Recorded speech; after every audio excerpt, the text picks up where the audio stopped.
В закрытом режиме стартовал сегодня судебный процесс в отношении двух мужчин, 33-летнего жителя Удмуртии и 38-летнего уроженца Армении. Они обвиняются в изнасиловании и убийстве 16-летней девушки в сентябре минувшего года в Нижнекамске. Ее тело нашли под окнами многоэтажки. Анна Граднова с подробностями.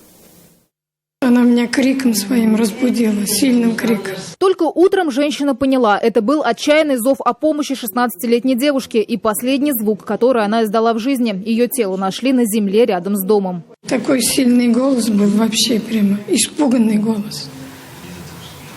Я поэтому-то не встала, что она ведь не одна была, а с ребятами.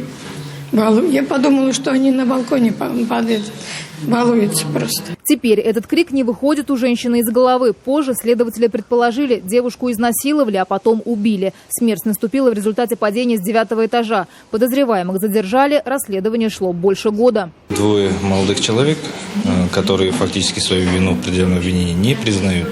И мы также, как сторона защиты, уверены в их невиновности. Поэтому наша задача стоит, как говорится, помочь нашим подзащитным доказать свою невиновность. Свидетели же в невиновность подсудимых не верят. Говорят, слишком хорошо знали погибшую.